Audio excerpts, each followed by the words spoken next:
안녕하세요. 종목의 제왕 진행을 맡은 김은성입니다. 연휴 동안 대부분의 증시들이 양호한 흐름을 보이면서 오늘 우리 시장도 상승세를 이어갔습니다. 특히 쿠팡의 미증시 상장 추진 소식이 가장 큰 이슈였는데요. 자세한 마감 상황은 저와 함께 살펴보시죠.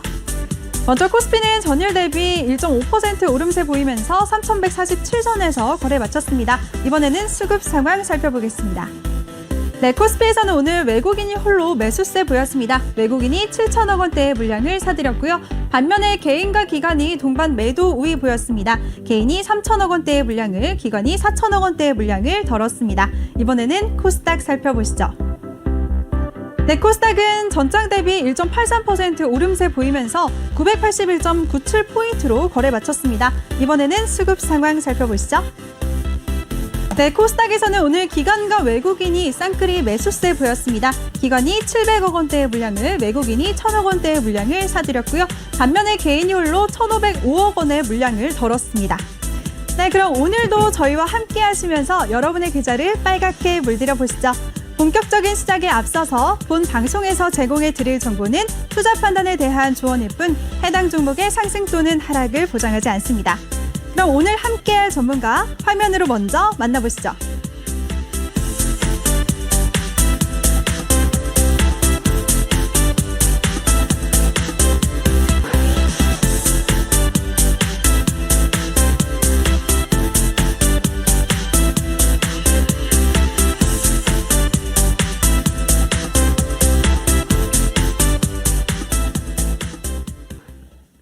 네, 꼼꼼하고 세심한 신강섭 전문가 나오셨습니다. 전문가님 안녕하세요. 네, 안녕하세요. 연휴 잘 보내셨어요? 네, 잘 보냈습니다. 네, 전문가님은 연휴가 따로 없으셨을 것 같아요. 보시면 네. 우리 장은 닫았지만 미국 장은 계속 열렸잖아요. 네네네. 내내 미국 장 대응해 주시느라고 노란톡에서 정말 바쁘셨어요. 네네네. 그렇죠. 네, 연휴를 출발하는 운전하고 있는 그 순간에도 네. 네, 파월 의장 때문에 주가가 폭락한다고 자꾸 노란톡에서 난리가 나서 휴게소에서 차도 세우고 그 정도로. 네, 또 그때 빅스를 갖고 있던 게 있어갖고 해지로 걸어놓은 게 있어서 또 그때 상황에 또 탈출해야 되는 또 그런 상황들이 있어갖고 좀 가면서부터 바빴고요. 가고 나서도 이제 계속 이제 명절 어떤 부분의 그런 모임이나 이럴 때도 노트북 계속 항상 들고 다니고. 와, 정말 바쁘셨겠다. 네, 이쪽에서 술 먹고 있고 저는 이제 노트북으로 계속 계속 응대해드리고 계속 그 리딩을 하느라고.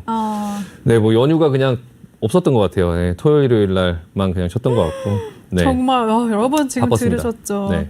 정말 대단하십니다. 늘 언제나 우리 시장뿐만 아니라 미국 시장까지 24시간 내내 꼼꼼하게 대응해 주시는 우리 신강섭 전문가와 함께 하실 수 있는 방법부터 먼저 알려드릴게요. 한번 들어오면 절대 나갈 수 없다는 노란톡입니다. 노란톡 오픈 채팅 검색창에 종목의 제왕 신강섭이라고 검색하시면 되는데요. 들어오실 때 비밀번호는 0000 04개 꼭 입력해 주시면 되겠습니다. 하단에 QR코드로 쉽게 들어오실 수도 있으세요. 네, 그럼 본격적으로 오늘 장 얘기 한번 해보도록 하겠습니다. 전문가님, 근데 네. 조금 전에 연휴를 반납하면서까지 미국 시장 대응을 해주셨잖아요. 네. 연휴 동안 미국 장은 어땠나요, 분위기가?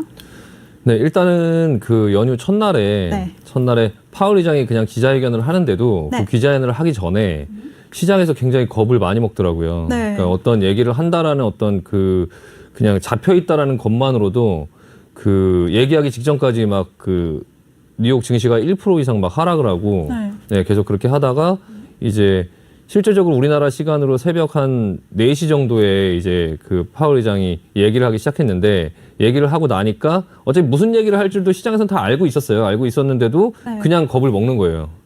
지금 왜 그러냐면 대부분의 이제 그 투자자들이 지금 현재 시장이 과열이다라는 거를 어느 정도 인지하고 있어요. 그래서 이제 혹시나 어떤 그런 걱정 때문에 미리 좀 그런 불확실성을 좀 미리 팔아놓고 그리고 이후 상황을 확인하고 다시 또 매수를 하고 뭐 이제 그런 과정들이 계속 반복이 되고 있기 때문에 그걸 보면서도 굉장히 무섭다라는 생각이 들었고요. 이게 그만큼 체력이 약하다는 거거든요.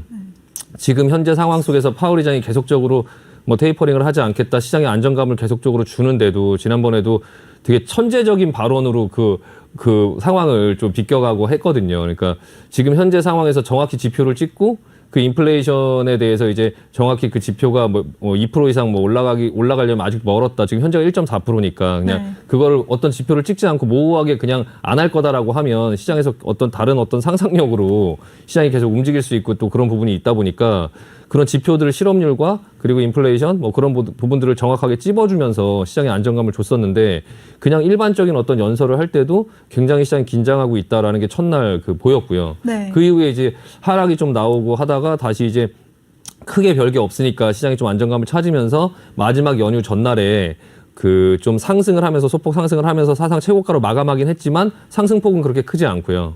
그냥 이제 한 0.5% 정도 그렇게 이제 상승하면서 마감을 했거든요. 네. 일단 차트를 한번 간단하게 보시면 네. 차트 한번 살펴보겠습니다. 네, 다우존스 같은 경우나 네. 뭐 나스닥이나 그리고 S&P 지금 모양이거든요.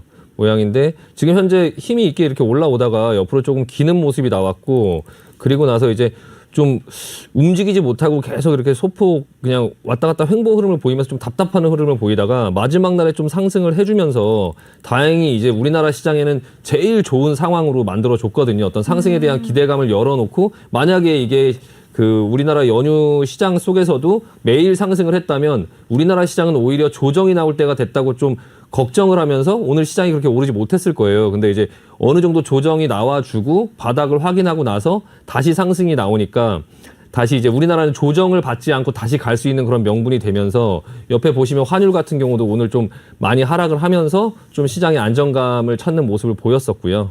그리고 이제 다른 나라 증시도 한번 보면 네. 지금 반도체 같은 경우도 지금 사상 최고가를 가고 있고 니케이 같은 경우도 지금 사상 최고가를 가고 있고요.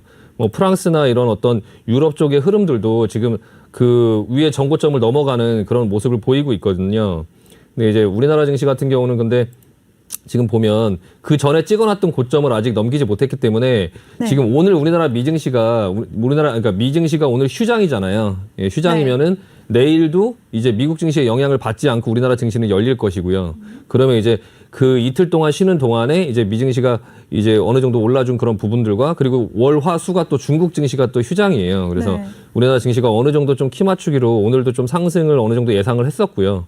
내일도 아마 흐름은 좀 괜찮지 않을까라는 생각이 좀 듭니다. 그래서 일단 매매 동향을 한번 보시면 개인들은 사실 지금 이제 지수가 올라오니까 이제 개인들은 조금 이제 조절을 하고 있어요. 그래서 외국인들이 이제 좀 매수를 하면서 기관들은 아직까지 계속 매도를 하고 있고요.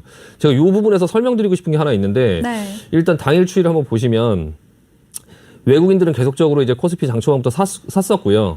기관들은 지금 계속 팔고 있고 이제 개인들은 이제 지금 뭐 또 매도를 했죠. 장초반부터 그냥 매도하고 좀 관망을 하고 있는 상황이고 코스닥 같은 경우는 이제 외국인과 기관은 같이 샀고 개인들은 좀 팔고 있는데요. 네. 예탁금으로 한번 볼게요.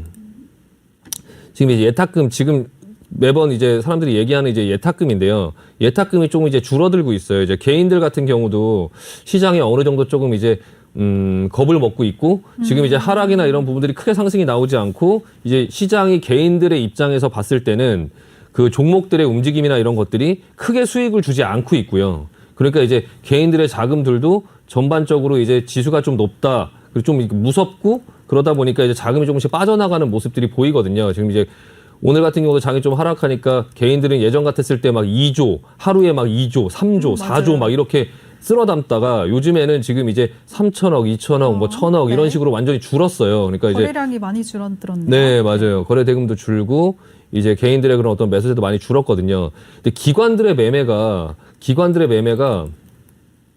지금 굉장히 꼬여 있거든요. 올라올 때도 계속적으로 매도를 하면서 지금 매도를 너무 많이 해놨기 때문에 증시가 이렇게 올라온 상태에서 이렇게 매도를 많이 해놨는데 이 꼭대기에서 다시 잡을 수는 없잖아요. 그러니까 이 기관들의 어떤 이런 매매가 꼬이면서 이 기관들은 어떻게 해야 될 것이냐라는 부분이 있었을 때 저는 공매도가 좀 많이 떠오르더라고요.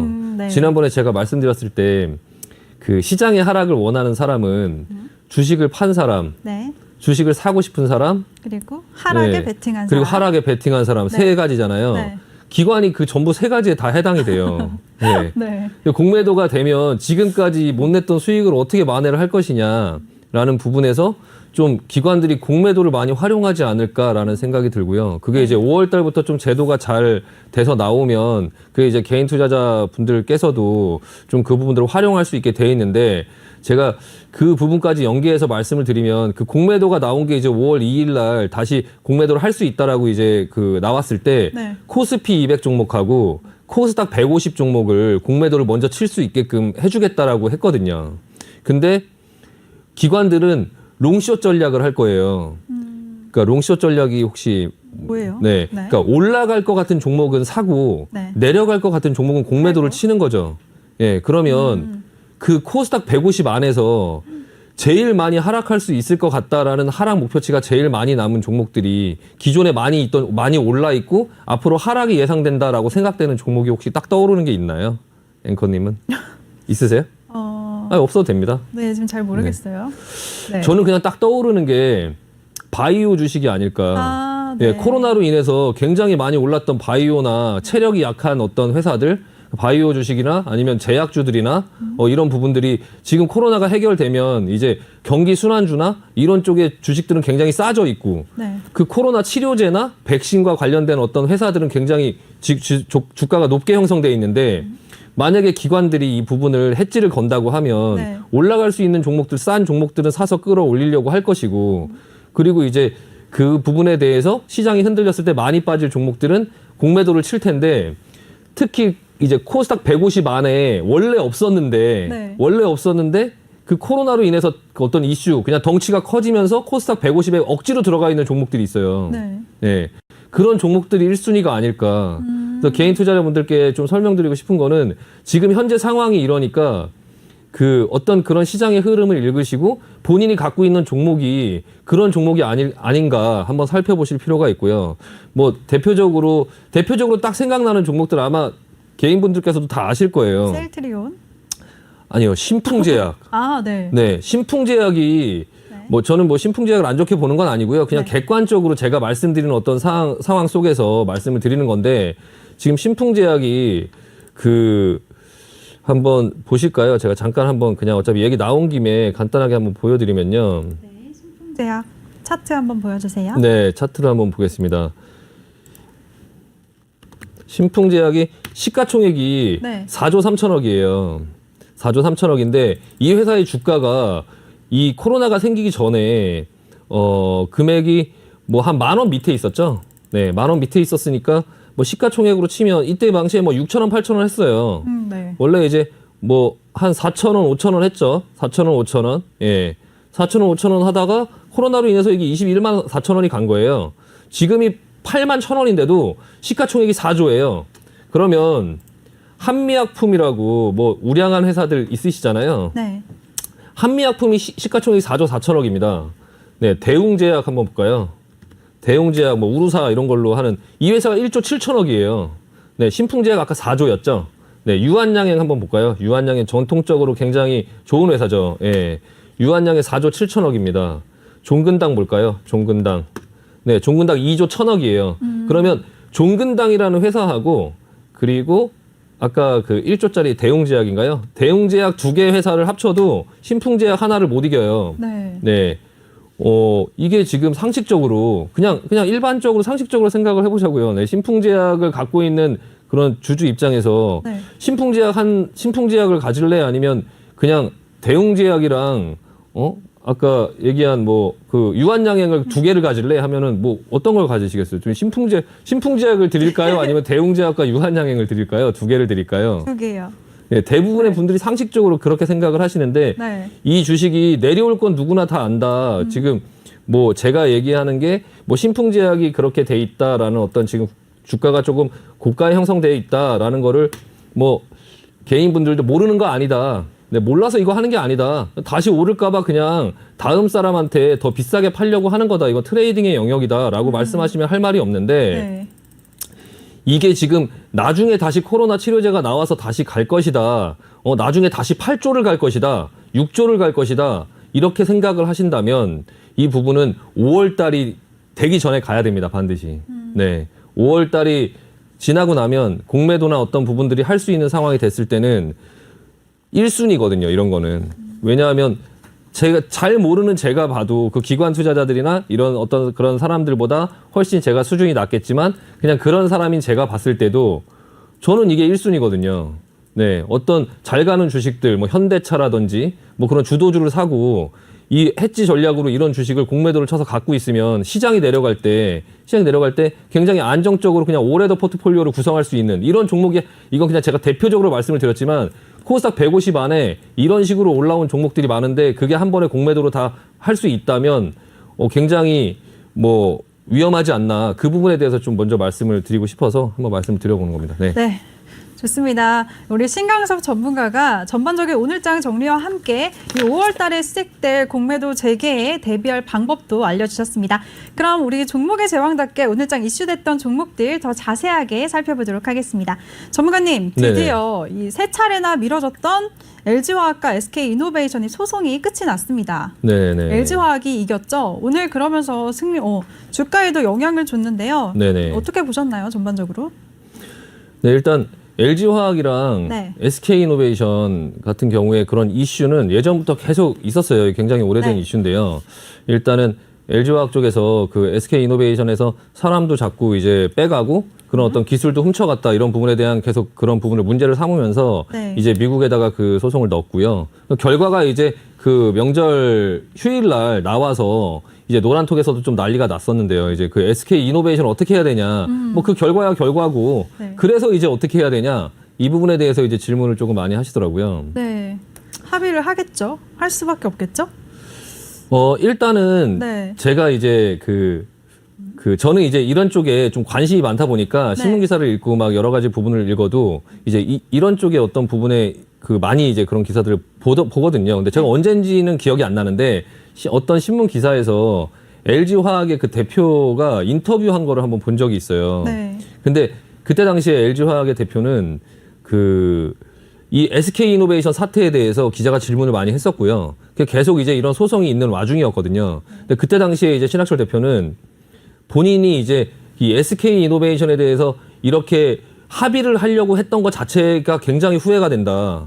이걸로 인해서 시간이 너무 늦어졌고 그 부분에 대해서 굉장히 후회한다라고 얘기를 했고요. 그럼 합의할 생각이 있으시냐 물어봤더니 자기는 없다라고 했어요. 그때 당시에는요. 예, 없고 그냥 이제 소송이나 어떤 부분에 대해서 결과가 나오는 걸로 보겠다 이렇게 했었는데 뭐 그거 한참 전 얘기니까 사람 생각은 뭐 항상 변할 수 있죠. 근데 그 이후에 이제 정세균 총리가 이 합의를 좀 빨리 해서 나라의 좀 그런 부분들에 조금 이렇게 이바지했으면 좋겠다 뭐 이런 식의 어떤 합의를 종용하는 듯한 메시지를 둘한테 보냈거든요. 보내서 이제 그 결과를 좀 기다려보자 했는데 결국에 결과는 나왔고 LG화학이 완승, 뭐 SK이노베이션 완패인데요. 근데 그것들을 하면서 또 이제 시장에서는 뭐 그러면은 SK이노베이션의 공장은 어떻게 되는 거냐, 그럼 포드하고 그 폭스바겐의 계약은 어떻게 되는 거냐, 뭐 이런 부분들에 대한 굉장히 걱정이 많죠. 네. 어떻게 될까요? 글쎄요. 근데 앞으로 미국이 SK이노베이션이 배터리 관련 부품이랑 소재를 10년 동안 미국에 수입하지 못하도록 했잖아요. 그러니까 SK이노베이션 어떻게든 기를 쓰고 합의를 하려고 돈을 끌어모아야 되지 않을까요? 네, 그렇죠. 그 이제 SK 입장에서는 그래요. LG화학의 입장에서는 어떨까요? LG화학 입장에서는 이미 승자니까 값을 계속 높게 부르겠죠. 비싸게 굴겠죠. 예전에 그 SK와 LG의 그런 가격 차이가 합의금의 가격 차이가 2조였어요. 2조. 그때 SK이노베이션은 지금 아마 땅을 치고 후회할 거예요. LG화학이 그 소송 비용으로만 4천억을 썼어요. 4천억이요? 시간이 이렇게 길어지면서 변호사 비용이랑 그런 것들만 4천억을 썼는데 그때 SK이노베이션에서 합의금 제시한 게 5천억이에요. 받아들일 수 없는 제안을 하니까 LG화학에서는 LG화학에서는 그때 얘기했던 게 2조예요, 2조. 근데 지금 시장에서는 그 차이가 한 2조 정도면은 할 수 있을 거다. 그러니까 합의를 이렇게 좁힐 수 있을 거다. 오늘도 시장에 나왔는데 2주 안에 그 합의를 할 수 있다라고 하는데 말도 안 되는 얘기고요. 이미 판결이 났고 그럼 그 2조에서 지금은 2조가 아니에요, 지금은. 지금은 SK이노베이션은 조지아주의 공장을 지금 짓고 있고, 짓고 있고요. LG화학은 이겼고, 그러니까 포드하고 지금 폭스바겐의 그런 어떤 그 유예하는 시간을 줬지만 그 유예는 SK 이노베이션한테 준 게 아니에요. 그거는 이제 포드나 폭스바겐이 당장 그거를 못 하게 되면 차를 못 만들고 그 회사에 문제가 생기니까 포드하고 폭스바겐한테 다른 거래처를 만들던지, 예, 그 상황 속에서 이제 어떻게 다른 방법을 찾아봐라. 그들한테 시간을 준 거지. 예, 이거는 SK 이노베이션한테 시간을 준 게 아니거든요. 예. 그리고 시장에서 이제 그 조지아주의 그 주지사가 바이든 대통령한테 거부권을 행사해달라고 요청을 했는데, 그거는 될 확률이 거의 없습니다. 왜냐하면 저도 회사를 하는 사람이지만 밑에 그런 어떤 담당자들이 결정한 사안을 그냥 대표가 그거를 묵살한다는 것 자체가 어떤 명분이 크게 있어야 되는데, SK 이노베이션이 미국 회사도 아닐 뿐더러 미국 회사여도 될까 말까 한데, 그리고 유예 기간을 줬잖아요. 네, 유예 기간을 줬다라는 부분 때문에 또 그것도 뭐 거부권을 행사할 뭐 그런 행사하지 않을 또 그런 어떤 명분도 되고요. 시간은 충분히 있기 때문에 그 부분을 회사에서 각자 알아서 할 부분이지, 그게 뭐 대통령까지 나서서 SK 이노베이션을 살리기 위해서 거부권까지 행사할 정도로, 그 거부권이라는 게 아무 때나 막 행사하는 게 아니라 트럼프 대통령도 그 본인이 그때 부양책이 너무 적다. 네, 적다. 9천억 불 부양책 너무 적다. 늘려라. 나 이거 거부권 행사하겠다. 라고 미리 공공연하게 밝혔는데도 결국에 그 거부권을 행사를 못했어요. 예, 그렇게 중요한 사안에서도 거부권 행사를 하지 않았다고요. 근데 이런 SK 이노베이션 남의 나라 회사의 어떤 그런 걸로 인해서 거부권을 행사할 확률은 크게 많지 않습니다. 그리고 이후에 지금 이 SK 이노베이션 같은 경우는 지금 SK 이노베이션 차트 한번 볼까요? 네. SK 이노베이션 차트를 한번 보시면 이게 되게 의아한 거예요. 네. 원래 주가는 대부분의 모든 결과나 이런 거를 대비를 어느 정도 하고 그런 내용들을 알고 있을 텐데, 지금 전혀 그 내용이 판결이 나오기 전까지 전혀 내용을 몰랐던 것처럼 전혀 주가가 미리 내려가다가 차라리 언더슈팅이 걸렸으면 이 부분에서 좀 반등의 여지가 저가 매수로 있을 법도 한데, 지금 거의 고가에 지금 걸려 있거든요. 근데 오늘 같은 경우에도 시장이 괜찮아서 개파락이 떨어지고 나서 시장이 좀 괜찮아서 밀고 올라왔는데, 시장이 조금 안 좋았으면, 그리고 또한 뉴스가 나왔어요. 그러니까 뭐 2주 안에 이게 어떤 부분이 행사가 뭐 이렇게 어떤 조율이 될 거다, 이런 부분에 얘기가 나오긴 했는데, 뭐 저도 당사자는 아니어갖고 이제 뭐 그게 2주 안에 해결이 될지 안 될지 그런 부분들은 잘 모르겠어갖고, 일단은 그 주가의 흐름을 보면서 좀 대응하실 필요가 있으시고요. 그리고 좀 이런 사안들은 생각을 해야 돼요. 그러니까 중간에 가다가 갑자기 포드가 아니면 폭스바겐이 그런 어떤 계약이나 이런 부분 때문에 문제를 삼아서 뭐 SK 이노베이션한테 소송을 할 수도 있고, 예, 그리고 중간에 뭐 어떻게 뭐 합의가 계속 지지부진하게 길어지면서 주가는 계속 다시 그냥 좀 빨리 될 수 있을 줄 알았는데, 주가는 이제 계속 지지부진 가면서 이제 합의가 안 되면서 주가는 이렇게 흘러내릴 수도 있고요. 오늘은 어떻게 그냥 그 SK 이노베이션에 대한 시장의 기대, 그러니까 사고 싶은 사람들이 좀 대기하고 있다가 저가 매수로 좀 붙었을 수 있는데, 이게 이제 좀 시간이 흐르면서 그렇지가 않다. 그리고 시장이 좀 조정까지 같이 와준다라고 하면 현재의 주가의 밸류는 조금 부담스러운 수준이 아닌가 싶고요. 그러면요, 전문가님, 주린이들이 방금 말씀하셨다시피 지금 저가 매수의 기회로 보고 있는 분들이 많거든요. 지금 오늘 거의 4% 많이 빠졌으니까 일단 이때 사야지, 쌀 때 사야지 하고 생각하는 분들한테 어떻게 조언해주고 싶으신가요? 일단 결론은 다른 거 봐라라고 말씀드리고 싶고요. 예, 이건 현대차의 애플의 어떤 그런 이슈하고는 좀 차원이 달라요. 그러니까 이거는 회사에 약간 생사가 걸려있는 어떤 부분의 문제의 어떤 그런 영향이 되게 깊은 거고요. 현대차는 사실 애플이 아니어도 그냥 뭐 지금 i5 그 전기차 플랫폼이 지금 다음 주에 나오거든요. 약간 사안이 다른 사안인데, 이 SK 이노베이션은 조금 잘못하면 계속 어떤 이슈를 불러오고 자꾸만 올라가려고 하더라도 자꾸 다른 어떤 문제가 자꾸 터지면서, 그리고 합의를 봤다고 치더라도 시장에서 예상하는 금액, 아까 이제 시장에서 예상하는 금액 뭐 2조 뭐 이렇게 얘기하잖아요. 근데 절대 그렇게는 안 될 것 같고요. 그게 만약에 5조라면, 그게 만약에 6조라면, 그게 만약에 4조라면, 근데 시장에서 예상했던 것보다 합의는 했는데 시장에서 예상했던 것보다 금액이 굉장히 크게 합의가 되면, 그러면은 또 그 부분을 반영해야 되기 때문에 주가는 또 그 부분 때문에 또 출렁거릴 수 있거든요. 그러니까 앞으로 불확실성이 너무 많다. 근데 네. SK 이노베이션도 사실 이 배터리 사업뿐만 아니라 정유 네. 사업도 하고 있잖아요. 네네네. 요즘에 정유 가격이 상승하면서 정유주들이 좋은 흐름 보이고 있는데 네. 이거는 어떻게 생각하시나요? 되게 좋은 질문인데요. 네. 네. 차트 한번 보시면 네. S-OIL 한번 볼까요? S-OIL 정유주의 주식 차트를 한번 보시면요. 네, 오늘 SO일 거의 네. 7%대 급등했죠. 네. 네, S-OIL이 오늘 7% 정도 급등을 했고요.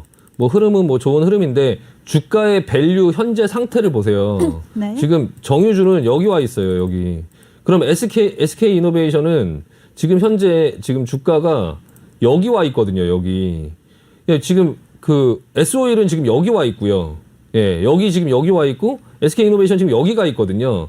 그럼 이 SK 이노베이션이 정유주라고 한다면 배터리나 어떤 그런 부분이 아니라 정유주라고 한다면 여기 와야죠, 뭐 여기. 네. 그러니까 이런 위험성이 있다는 거죠. 이게 지금 미리 반영해서 다 이만큼을 올라와 있는데 여기서 갑자기 우리는 정유도 하는데 이렇게 말씀을 하시면 그럼 주가는 여기 와 있어야 된다라는 부분 때문에 조금 그런 부분에 위험성이 있습니다. 그러니까 저는 이제 SK 이노베이션이 주가가 내려간다 아니면 올라간다 이런 거를 말씀드리기 전에 그냥 개인 투자자 입장에서 이거를 판단할 때 어떻게 판단을 하셔야 되냐라는 부분에 대해서 지금 말씀을 드리는 거고요. 근데 이런 여러 가지 상황들 때문에 이 부분을 뭐 저가 매수로 들어가거나 그런 부분을 할 때 판단을 좀 하실 필요가 있다라는 말씀을 드리는 거고요. 이걸 가지고 계신 분들도 지금 오늘 생각보다 덜 떨어졌거든요. 네. 이게 만약에 조금 올라오거나 오늘 하면 생각보다 덜 떨어진 건가요? 네, 제가 생각했던 것보다는 훨씬 덜 떨어졌고요. 가지고 계신 분들 진짜 출렁하시겠네요. 네, 그래도 양봉으로 올라오면서 흐름이 좀 네. 매수세가 붙어줬으니까 내일도 만약에 흐름이 조금 괜찮게 나올 수 있긴 하거든요. 이 주식이 더 간다 하더라도 내 계좌를 갖고선 이런 위험한 게임에 자꾸 휘둘리면서 그리고 그날 자꾸 어떤 이슈가 나오면서 시장이 막 폭락하거나 어떤 부분에 대한 뭐 포드나 뭐 이런 부분의 어떤 합의나 어떤 합의금 매번 뉴스를 찾아보면서 이거를 계속 신경 쓰고 있다가는 암 걸립니다, 이거. 네, 그냥 조금 마음 편안하게 주식하자. 그냥 이게 시장의 어떤 악재나 어떤 부분에 안 좋은 이슈로 지금 이렇게 부각이 됐을 때 그게 내가 자신 있으면 그냥 진짜 그런 부분 신경 안 쓰고 제가 이제 현대차나 어떤 그런 부분에 문제가 생겼을 때 저는 자신이 있었거든요. 그 부분에 대해서. 그래서 뭐 별로 그냥 그렇게 크게 신경 안 쓰고 들어갈 수 있었는데 저는 이 주식을 갖고 있다면 저는 되게 불안할 것 같아요. 근데 그 부분이 저보다 더 많이 아시는 분이 있거나 아니면 제가 모르는 어떤 부분을 아시는 분들이 있어서 그 부분 때문에 들어가시는 거면 괜찮은데 그런 내용 모르고 단순히 저가라서 들어간다라고 하시면 조금 말리고 싶습니다. 이 주식은요. 네. 네, 좋습니다. 여러분은 지금 내 계좌의 든든한 울타리가 되어주는 신강섭 전문가와 함께하고 계십니다. 참여 방법 다시 한번 알려드릴게요. 노란톡 오픈 채팅 검색창에 종목의 제왕 신강섭이라고 검색하시거나 아니면 하단에 있는 QR코드는 없네요. 비밀번호는 0000. QR코드 여기 위에 있네요. QR코드 카메라로 스캔하시면 한 번에 쉽고 빠르게 들어오실 수가 있습니다. 비밀번호는 0000, 04개 꼭 입력하고 들어오시고요. 그럼 자세한 참여 방법 화면으로 다시 한번 보고 오겠습니다.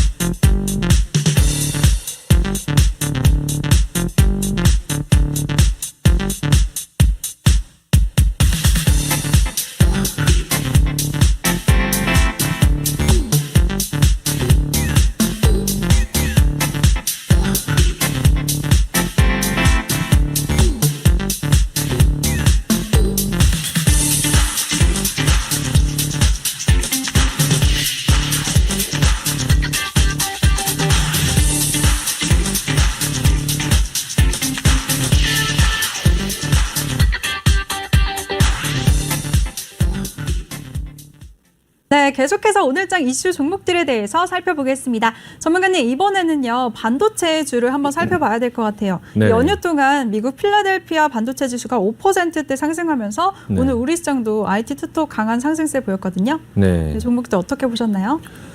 반도체는 그 전부터 계속 강조하셨죠? 네, 부족하다 했거든요. 네. 네, 유가도 제가 그때 올라간다, 유가 관련된 주식들 좀 보자. 네. 반도체 계속 부족하다 하면서 반도체 관련된 주식들 보자라고 말씀을 드렸었고요. 그게 그냥 이번에 이제 좀 한 번에 반영이 되면서 오늘 반도체 관련된 주식들이 좀 많이 올랐는데요. 일단 이 부분에 이제 이 반도체 가격의 어떤 상승이나 이런 부분을 만든 게 이제 미국 정부예요. 바이든 네. 대통령이 이제 반도체가 그 전부터 계속 없어서 차들을 만들지를 못하고 지금 산업이 지금 그 좀 정지되게 생겼거든요. 네. 근데 긴급한 상황까지 오다 보니까 백악관에서 좀 행정명령을 내리려고 하고 있어요. 그 반도체를 하는 어떤 회사들한테 이점을 제공을 해주는 거죠. 그래서 반도체를 조금 산업을 지원을 하는 거예요. 뭐 세액을 공제해 준다든지, 뭐 지원금을 준다든지. 그 지금 삼성전자 같은 경우도 이게 지금 자동차로 인해서 지금 이 일이 지금 생기고 있는 거거든요. 결과적으로는 또 반도체만 쳐다보지 말고 오늘 반도체 올라가니까 또 노란톡에서 그러더라고요. 네. 자동차 주도주 끝났고 또 IT로 바뀌었다 또 막 이러시는데 제가 지난번에도 말씀드렸지만 주도주 그렇게 쉽게 안 바뀌고요. 이 반도체가 지금 왜 부족한지를 아셔야 되는데 너무 숲을 안 보시고 너무 나무만 보시는 것 같아요. 그러니까 종목들만 보지 마시고 그 전체적인 큰 흐름을 좀 보셔야 되거든요. 자동차는 계속적으로 주도주고 이 반도체의 부족 현상이 지금 자동차 때문에 벌어지고 있어요. 그래서 지금 이 부분에 대한 보조금이나 이런 부분들을 지금 백악관에서 행정명령으로 어떤 부분을 지시를 하려고 지금 하다 보니까 반도체의 미국의 반도체 그 장비 업체들이나 이런 부분들 지금 그 굉장히 많이 상승을 했고요. TSMC에서 이제 그 파운드리 업체죠. 파운드리 세계 1위 업체인데 파운드리가 이제 제조하는 업체인데 지금 팹리스 이제 설계하는 업체들이 설계를 해갖고 쭉쭉쭉 뽑아내면 파운드리의 그런 제조하는 업체들이 그거를 받아갖고 생산을 해줘야 되는데 설계는 아무래도 이제 제조보다 훨씬 빠를 수 있다 보니까 이 파운드리가 지금 따라가질 못하는 거예요. 그 설계 부분을. 네. 그래서 이제 TSMC도 지금 가격을 이제 올리는 거죠. 네, 뭐 한 달 안에 받으려면 뭐 200원을 내라. 원래 100원이었는데 왜 200원이냐 이러면 6개월 뒤에 줄게요. 뭐 이렇게 해버리는 거죠. 그러니까 이제 반도체 가격이 상승을 하는 거예요. 다들 지금 빨리 받아야 되니까 일단 뭐 돈을 더 드릴 테니 반도체를 빨리 달라. 이렇게 해갖고 지금 반도체 가격이 상승을 계속 하고 있거든요. 이제 그렇게 하다 보니까 반도체 이제 후공정하는 업체들도 눈치를 보는 거예요. 네. 반도체 가격으로 올랐는데 그러면 이 후공정도 돈을 좀 올려볼까라는 어떤 뭐 형님이 올리면 동생들도 우리도 올려야죠. 조금 약간 거기서 뭐 이렇게 되다 보니까 이제 반도체 장비들이나 후공정 업체들이 그 반도체 후공정 업체 중에 이제 가장 또 전문가님이 주목을 받는 추천해주신 종목 있잖아요. 네, SFA 반도체가 네. 오늘 굉장히 힘이 있게 또 급등세를 네. 보였고요. 그게 지금 하루 이틀 안에 끝날 이슈가 또 아니다 보니까 근데 다만 이제 미국의 그런 어떤 행정명령이 네. 미국만을 위한 또 어떤 그런 것이냐 아니면 다른 나라들의 어떤 반도체까지도 같이 좀 해주냐 이런 부분의 차원의 문제가 있어요. 그러니까 미국의 회사들한테만 뭐 자국의 어떤 회사들한테만 해주겠다 아니면은 그냥 반도체가 부족하니까 여러 나라들 그냥 들어와라. 뭐 그래서 지금 삼성전자도 뭐 미국에서도 이제 러브콜을 계속 보내고 있고 유럽에서도 마찬가지고요. 지금 다들 반도체를 확보하느라고 네. 그게 없으면 지금 차를 못 만들다 보니까 지금 서로 지금 그런 부분이 좀 난리가 났고요. 하다못해 이제 그 바이든 대통령이 그런 얘기까지 했어요. 중국의 그런 반도체 업체들을 규제를 해서 지금 반도체가 부족하다 이런 얘기를 흘리면서 그게 또 다시 중국과의 어떤 관계 개선으로 가는 거 아니냐 뭐 이런 얘기까지 갈 정도로 지금 반도체가 좀 시급한 상황이다 보니까요. 근데 이게 또 문제가 뭐냐면 반도체라는 게 하루 이틀 내에 뭐 할 수 있는 진입 장벽이 낮은 사업이 아니에요. 네. 지금 몇 년 전부터 중국에서 반도체 자립, 뭐 반도체 굴기 해서 몇 조를 거기다가 집어넣고 나라 차원에서 성장을 시키려고 하는데도 지금 몇 년 전에 그렇게 시작했는데 지금 아무런 소식이 없어요. 네, 중국에서 뭐를 했다라는 소식이 없잖아요. 네. 그런 어떤 공산주의 국가에서 나라에서 나서서 그걸 쏟아버 갖고 해도 지금 몇 년이 지나도 아무런 소식이 없는데 지금 이 파운드리 업체가 지금 TSMC랑 삼성전자를 이길 수 있는 파운드리 업체가 경쟁을 할 수 있는 업체가 있냐? 없죠. 지금 다 벌써 예전에 치킨 게임 해갖고 다 그냥 나락으로 가갖고 지금 없거든요. 이 두 회사밖에 지금 없다 보니까 지금 여기서 뭐 5나노, 7나노 얘기하고 있는데 뭐 다른 밑에 그 중국의 회사들이 훨씬 더 저급한 어떤 기술로 이 상황을 뭐 따라올 수도 없는 거고 하다 보니까 결국에는 시장에서 전부 다 이제 나라에서 TSMC하고 삼성전자만 바라보는 또 그런 상황이 됐고요. 근데 이제 그런 삼성전자의 어떤 부분들을 이제 같이 작업을 하는 어떤 전공정 업체, 후공정 업체, 장비 업체 이런 업체들이 이제 수혜를 볼 수 있을 것이다라는 어떤 부분이 좀 부각이 되면서 오늘 좀 시장에서 많이 상승을 했던 것 같습니다. 네. 네, 알겠습니다. 우리 신강석 전문가가 반도체 업종에 대해서 주도주는 쉽게 안 바뀐다고 앞으로도 좋은 전망 예상해 주셨습니다. 그럼 다음 종목들 한번 살펴볼게요. 그 반도체 관련된 주식들 중에서 네. 그냥 몇 종목 조금 네. 한번 살펴보고 갈까요? 좋습니다. 어차피 종목이니까. 좋아요. 지금 오늘 SFA 반도체도 다시 한번 봐주세요. 네, 일단 삼성전자부터 대표적으로 한번 보면요. 네. 삼성전자, 네, 삼성전자 같은 경우가 지금 계속 먼저 고점을 찍고 좀 내려오고 있어요. 이때 슈팅이 걸려갖고 네. 내려오고 있는데 삼성전자가 지금 1분기에 실적이 좀 안 좋을 거다라는 어떤 부분에 좀 예상이 컨센서스가 있어요. 그래서 이제 그 부분 때문에 삼성전자가 지금 계속 조정을 보이고 있는 것 같고요. 그런 1분기의 실적이나 어떤 그런 불확실성 때문에 좀 조정을 받고 있는 것 같고요. 이제 나중에는 또 지금 이 상황들 반도체 어떻게 해결이 될 것이냐 좀 약간 재밌는 상황으로 지금 흘러가고 있는데 하이닉스도 한번 보시죠. 네. 하이닉스도 지금 이제 하이닉스가 좀 오히려 삼성전자보다 지금 반등이 좀 더 세게 나오면서 모양이 훨씬 더 괜찮게 나오고 있거든요. 삼성전자는 좀 이렇게 흘러내리는 모습이 나오고 있는데 하이닉스는 좀 약간 이제 옆으로 기는 모습이 만들어지고 있고 좀 작은 주식들 보면 오늘 레이크 머티리얼스나 네, 레이크 머티리얼스 오늘 흐름 괜찮고요.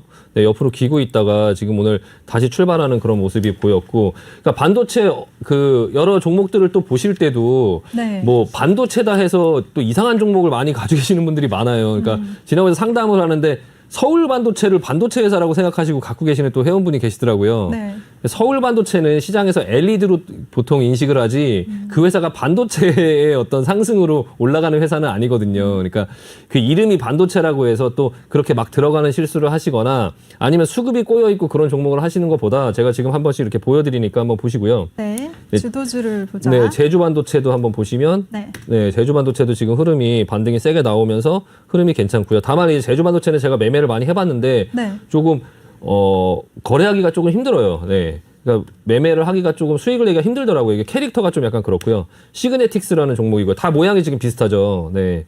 요런 종목들이 지금 시장의 중심에 있는 거예요. 시그네틱스. 네. 그리고 YIK. 네. YIK. 네. 요것도 지금 갭으로 떠서 지금 옆으로 조금 이게 삼성전자에서 이 회사에다가 투자를 많이 했어요. 삼성전자가 이제 반도체 관련된 회사들 중에서 뭐 에로티베큐um 그리고 YIK 그리고 뭐 SNS텍 이런 투자한 회사들이 있거든요. 근데 요 투자한 회사도 제가 약간 눈여겨보고 있어서 한번 이렇게 보고 있는 주식이고요. 그리고 뭐 SF 반도체는 뭐 아마 아실 거고 이거는 이따가 어차피 제가 갖고 있는 종목이라서 지금 아까 보시면은 다른 종목들은 이렇게 옆으로 기면서 급등을 했지만 정고점을 다 못 넘어갔어요. 네. 보시면 모양이 보시면 다 정고점을 크게 못 넘어갔죠. 모양은 다 똑같이 생겼지만 누가 이제 힘이 제일 세냐 이것도 지금 정고점에서 윗꼬리 맞고 있죠. 이런 기술적인 부분들을 조금 보면서 또 종목의 흐름을 봐야 돼요. 이게 지금 SFA는 그냥 넘어가 버렸어요. 몸통으로 통과해서 넘어가 버렸고 하지만 거래량도 이전의 거래량보다 작다. 뭐 과열도 아니다. 이거 상승 아직 더 있다. 네, 그렇게 볼 수 있거든요. 근데 물론 여기서 이제 조금 막 따라붙긴 좀 부담이 되는 가격이긴 해요. 근데 이제 이런 흐름들을 보시면서 그리고 약간 좀 다른 성격에 있는 또 종목이긴 한데요. 텔레칩스라는 종목인데 차량용 반도체 이건 팹리스 업체고요. 네. 오늘도 같이 한 6% 정도 올라왔는데 이건 파운드리 업체가 아니고 이 회사에서 팹리스를 하면은 이제 설계를 해갖고 삼성전자하고 그 계약을 해서 이제 자동차용 반도체를 만드는 회사인데요. 이 회사도 이제 차량용 반도체 업체라서 그냥 한번 좀 보여드리는 거. 나머지 그 종목들이 지금 현재 많이 좀 오르고 있고 여타 좀 반도체 장비나 아니면 반도체 관련된 주식들을 조금 눈여겨 보실 필요는 있을 것 같습니다. 네. 네, 좋습니다. 우리 신강석 전문가가 반도체 관련 종목들의 세세한 흐름까지 짚어주셨습니다. 네, 그럼 전문가님 이번에는 오늘 연휴 동안 제일 핫했던 이슈죠. 쿠팡의 미증시 상장 소식인데요. 네. 근데 왜 쿠팡은 우리나라가 아니고 미국에 상장하는 걸까요? 네. 쿠팡이 원하는 어떤 부분들이 있는데요. 네. 일단은 이번에 그 나스닥에 상장할 때 보니까 우리나라는 이제 그 주식 하나당 의결권이 하나밖에 없는데 네. 지금 나스닥에 그 요청을 한 게 하나당 29개의 의결권을 갖게 해달라고 지금 해놨어요. 예, 그러니까 그게 이제 상장을 할 때 우리나라에 상장해야 되는 어떤 부분의 기준과 그리고 이제 나스닥에 상장할 때 어떤 기준이 좀 다르고 그쪽이 이제 조금 더 유리하기도 하고요. 네. 또한 그리고 이제 그 우리나라에 상장돼 있는 한국에 상장돼 있는 어떤 회사 그리고 이제 미국의 나스닥에 상장돼 있는 어떤 회사 이런 어떤 그 네임 밸류도 좀 사실 예, 다르죠. 예, 다르고 또 이제 그 투자자가 이제 손정이다 보니까 네. 가급적이면 이제 나스닥 쪽에서 아마 하려고 했던 것 같습니다. 네. 네, 근데 추정하는 기업 가치가 55조에 달한다고 하는데요. 네. 근데 전문가님 보통 그 정도면은 우리나라 뭐 시가총액 상위 종목에 있는 네. 카카오, 네이버 네. 그 정도 급이거든요. 네. 어떻게 보시나요? 사실 주린이 입장에서는 그 정도나 돼? 라고 좀 놀랐기도 했는데 네. 기업 가치를 그 정도로 보시나요? 일단은 네. 네이버, 카카오와 이렇게 그 똑같이 놓고 비교할 수 없는 문제긴 한데요. 네. 쿠팡은 네이버가 갖고 있지 않고 카카오가 갖고 있지 않은 그런 어떤 또 그걸 갖고 있으니까 일단 첫 번째는 그 든든한 투자자죠. 네, 손정희. 네, 1조를 투자했는데 계속 적자입니다 했더니 그럼 1조를 더, 네. 그래도 돈을 다 썼어요 했더니 다시 1조 더, 뭐 이렇게. 네, 그냥 뭐 저희가 뭐 돈 얼마 투자해서 묵고 더블로가 이거는 진짜 그냥 장난이고요. 이 사람은 그냥 1조에 1조 더 또 하니까 또 1조 더 이렇게 지금 3조가 들어갔는데 네.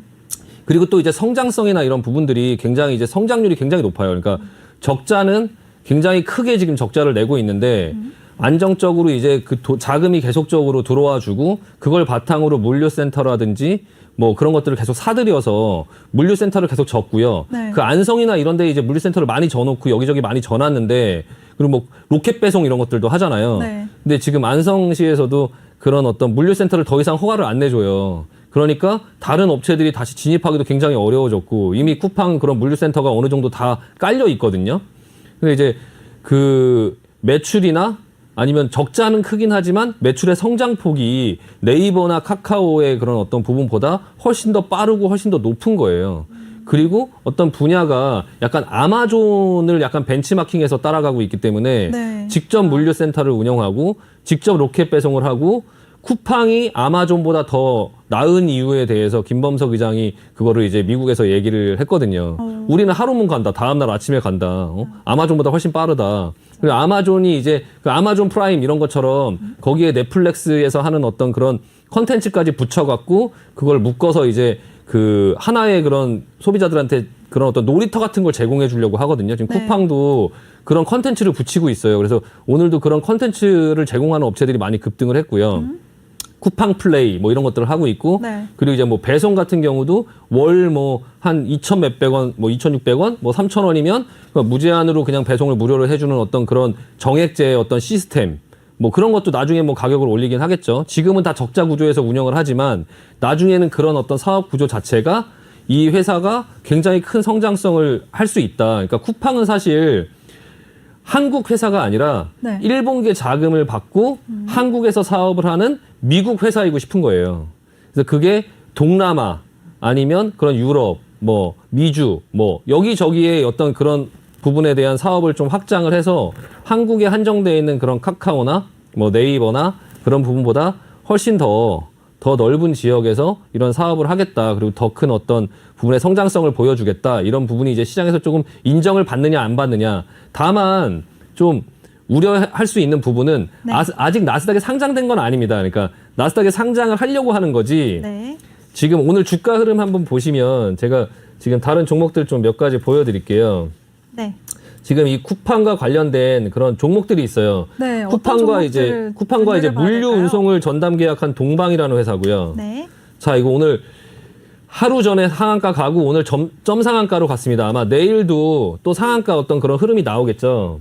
근데 이게 지금 이제 그 나스닥에 상장이 된다라는 그 전제하예요. 전제하 일단. 네. 동방이라는 종목이요. 그리고 그다음에 쿠팡 플레이의 컨텐츠를 OTT 사업의 컨텐츠를 제공하는 업체가 있어요. KTH. 네. 예전 파란이죠. 파란.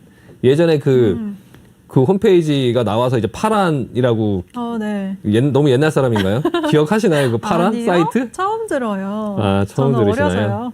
네네네. 일단 그런 사이트가 있었는데 이게 KT에서 네. 운영하는 그 어떤 그런 사이트가 있었는데요. 그 부분에서 이제 그 컨텐츠를 제공하는 그런 업체인데 오늘도 이것도 상한가를 갔는데 전고점 부분에 와 있거든요. 이게 약간 이수앱지스랑 약간 비슷한 그 어떤 부분의 차트인데 일단 뭐 넘어는 가겠죠. 지금 이 뭐 여러 가지 종목들 소개를 해드릴게요. 네. 일단은 그리고 이제 또 어떤 게 있죠? 그 물류를 이제 협력하는 KCTC라는 회사가 있어요. KCTC. 네. KCTC도 보면 네 오늘 상한가죠. 네 이것도 흐름이 괜찮아 보이고요. 네 KCTC라는 회사가 있고 쿠팡에 이제 차량을 만들어서 공급했던 회사가 있고요. 예전에 얼마 전에 그 다른 어떤 분께서 종목 상담을 했던 종목인데 워낙에 이렇게 내려타고 있다 보니까 상승을 해도 이게 가지를 못하는 거예요. 지금 이게 매물이 너무 쌓여 있다 보니까요. 이런 호재가 터져도 이제 지금 음봉으로 맞고 떨어졌고요. 이거 그분 가지고 계시면 이거 탈출하는 기회인데 이게 뭐 계속 갈 수 있다라고 좀 생각해 보시는 것보다 이 종목은 조금 약간 빠져나올 수 있는 기회를 이렇게 주고 있고요. 그리고 쇼박스. 네, 쇼박스도 이제 컨텐츠를 공급하는 회사고, 요 회사도 조금 오늘 음봉이 떨어지긴 했는데요. 일단 요것도 그 관련주로 움직이는 겁니다. 그러니까 제가 이 종목을 말씀드리는 이유가 뭐냐면, 이 종목을 사라는 게 아니라 본인이 갖고 있는 종목이 오늘 뭘로 움직였는지, 쇼박스를 네. 갖고 있는데 오늘 이렇게 급등이 나왔는데 왜 급등을 했는지도 모르실 수도 있어요. 그러니까 맞아요. 이게 오늘 뭐 쿠팡 때문에 이렇게 일시적으로 떴다. 오텍 같은 경우도 쿠팡 때문에 일시적으로 뜬 거다. 근데 이게 이제 이런 내용들을 좀 알고 계셔야 시장에서 좀 대응을 하실 수 있으니까 그 부분을 지금 한 번씩 말씀드리는 거거든요. 그리고 오늘- 다날. 네, 예, 다날도 이제 쿠팡에서 전자결제 이런 것들을 하는 업체인데, 이 종목도 기존에 이제 이미 많이 코로나로 인해서 다른 이슈로 인해서 많이 올라오다 보니까 지금 이런 단기적인 이제 호재가 나와도 음봉으로 떨어지는 이제 그런 부분의 모습을 보이고 있거든요. 그래서 이제 뭐 이런 종목들이 지금 있습니다. 네. 또 근데 전문가님 골판지 관련 종목들이 네네네. 명절 전에는 명절 전이라서 선물 때문에 많이 네. 올랐는데 오늘은 또 쿠팡이랑 또 엮였더라고요. 그 네, 부분은 골판지 어떻게 보시죠? 관련된 종목들 중에 오늘 대형 포장이 네. 제일 먼저 상승을 했고요. 그리고 뭐 영풍재지, 네. 뭐 대형 포장 이런 것들이 지금 상한가를 가고, 다른 이제 종목들, 근데 이 골판지 관련된 종목들 같은 경우는 지금 흐름은 좀 좋아 보여요. 근데 좀 조심하셔야 될 부분들은, 재지라고 한다고 해서 다 골판지를 하는 회사들은 아니기 때문에 그 골판지 하는 회사들의 위주로 지금 일단 보셔야 되고요. 뭐 무림 페이퍼라든지 뭐 그런 어떤 그 신문 재지, 그리고 일반 용지, 뭐 한솔 재지 이런 회사들하고는 이제 골판지를 만드는 회사하고는 좀 다르거든요. 그러니까 그런 것들을 좀 구별하실 필요가 조금 있으시고요. 지금 기술적으로는 뭐 전고점 부근에서 상한가를 갔기 때문에 조금 넘어갈 수도 있을 것 같은 그런 흐름이 보이긴 하는데, 이 쿠팡 같은 경우가 지금 재료가 나와서 올라가는 거다 보니까 좀 이거는 선수들의 영역이고, 이미 많이 올라 있는 상태에서 처음으로 이게 올라가는 종목이 아니기 때문에 이 골판지는 제가 일부러 말씀드리면 또 괜히 보시다가 또 따라가실 수도 있을 것 같아서 제가 일단 요거는 조금 빼고 말씀드렸는데, 앵커님께서 소환을 하셔갖고 말씀을 드리면, 이미 여기서 계속 이렇게 기고 있다가 이제 올라가는 부분에서 조금 더 흐름이 나올 수는 있긴 하겠지만, 근데 제가 제일 우려하는 부분은 네.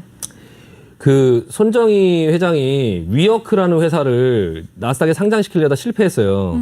그게 위어크라는 게 이제 그 똑같아요. 의결권을 20배를 받으려고 하다가 실패했거든요. 이건 지금 29배를 요구했어요. 그러니까 그때 당시에 뭐 물론 얘기가 약간 달라요. 위어크는 또 회사가 계속적으로 적자로 가면서도 계속적으로 조금 안 좋게 흘러갔고, 흐름이. 근데 이제 의결권을 20배를 요구하니까 투자자들이 보고선 이건 좀 말이 안 된다라고 해서 연기시켜 버렸거든요. 다시 갖고 와라 이렇게. 근데 지금 쿠팡은 29배를 요구를 했거든요. 의결권을요.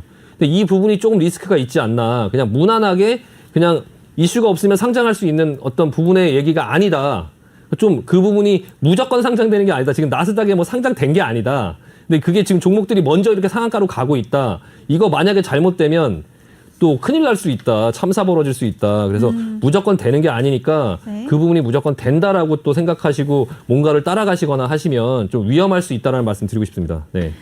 네, 좋습니다. 우리 신강섭 전문가가 쿠팡 이슈와 관련해서 수혜를 입은 종목들 하나하나씩 살펴봤습니다. 그리고 상장이 완료될 때까지 추이를 계속 지켜보시라고도 말씀해 주셨습니다. 네, 전문가님, 그럼요. 또 다른 이슈도 한번 살펴볼게요. 네. 지난번에 전문가님과도 얘기를 했었는데요. 네. 예, 상온에서 유통될 수 있고 또 가격도 저렴한 만큼 러시아 백신이 세계 각국에서 도입하려고 한다고 네. 했었잖아요. 네. 근데 오늘 정은경 질병관리청장이 러시아에 코로나19 백신을 도입하는 것을 검토 중이다라고 언급하면서 네. 관련 종목들이 상승 흐름 보였습니다. 어떤 종목들이 올랐죠? 일단은 지난번에도 말씀드렸던 이제 바이넥스하고 이수앱지스인데, 제가 이 종목을 보여드리면서 이 종목을 소개해드리기보다 네. 다른 위탁 생산하는 그 주식들을 좀 보여드릴게요. 일단은 러시아 백신이 우리나라에 들어온다. 네. 이거를 백신을 투여를 한다. 근데 그 일단 모더나 그리고 화이자. 백신이 들어와도 사람들이 맞을까 말까예요. 네. 근데 러시아 백신을 과연 뭐 이게 선택사항은 아니긴 하지만 사실 그런 부분에 물음표가 살짝 있고요. 그리고 종목들 한번 보면 바이넥스 차트 한번 보여주세요. 네, 바이넥스 흐름 뭐 나쁘지 않습니다. 근데 전고점 부분에서 조금 이제 흔들리는 모습이 나오고 있고요. 이수앱지스는 뭐 대장주니까 일단 상한가를 갔습니다. 그래서 이거는 뭐 상한가를 다시 한번 더 갈 수 있다라는 부분이 어느 정도 나오긴 했지만, 제가 간단하게 마무리하면 다른 종목들 조심하세요. 네. 제넥신. 네, 제넥신 지금 오늘 반응 안 나오고 있고요. ST팜, 이 CMO, 이 백신 관련된 생산 관련된 ST팜 오늘도 반응 없고요. 그리고 유바이오로직스, 요런 종목들을 지금 반응이 없거든요. 네. 요 종목들 가지고 계신 분들 조금 조심하셨으면 좋겠다라는 말씀 드리고 싶습니다. 네. 네, 좋습니다. 이렇게 오늘장 이슈들 한번 살펴봤습니다. 본 방송에서 제공해드린 정보는 투자 판단에 대한 조언일 뿐 해당 종목의 상승 또는 하락을 보장하지 않습니다. 저희는 2부에서 다시 이어가도록 하겠습니다. 채널 고정해주세요.